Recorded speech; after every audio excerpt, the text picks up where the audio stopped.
semuanya. Baik.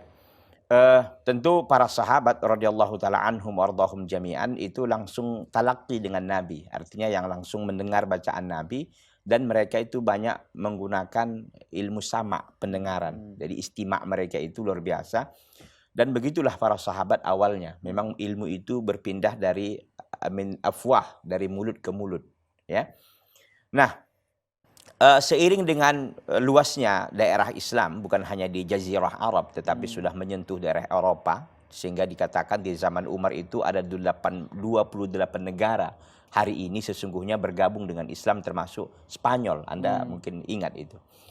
Nah, maka pada masa khalifah yang keempat, Khalifah Ar-Rasyidin, yaitu Ali bin Abi Thalib radhiyallahu taala anhu, itu menyuruh salah seorang tabi'in, Abul Aswad Ad-Du'ali, untuk memberikan titik kepada setiap huruf-huruf yang ada di dalam Al-Quran.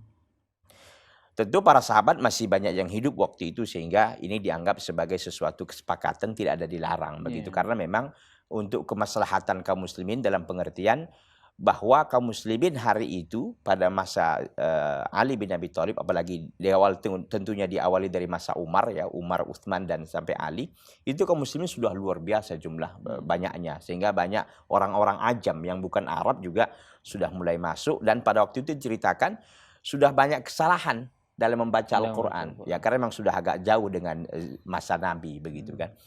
Nah, maka Abul Aswad Ad-Du'ali itu membuat nuktoh. Nuktoh itu titik-titik. Kalau ba itu titiknya di bawah, kalau nun dan sebagainya. Bahkan dulu di awalnya katanya dibuat itu adalah kalau dia titiknya, kalau dia titik apa namanya sudah disebut tadi, ba di bawah, kalau nun di atas, ya di tengah itu, kemudian ta titiknya 2 dan sebagainya.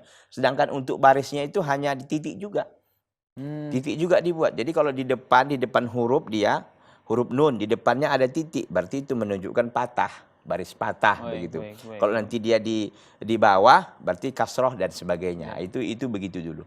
Namun pada perjalanannya ada salah seorang lagi yang membuat barisnya yang kita lihat pada hari ini, yang disebut namanya itu adalah Al-Khalil ibn Ahmad Al-Farahidi. Al-Khalil bin Ahmad Al-Farahidi ini melengkapilah semuanya, bukan hanya sekedar titik-titik tadi, tapi membuat barisnya. Kalau dia dhammah, huruf waw kecil, kalau dia fathah itu ada garis di atas huruf, kemudian kalau kasrah dia di bawah. Nah, begitulah sejarahnya, sehingga alhamdulillah pada hari ini Al-Quran ini bisa dibaca oleh orang Arab dan orang Ajam, sehingga sampailah kepada negara kita ini, negara Indonesia ini.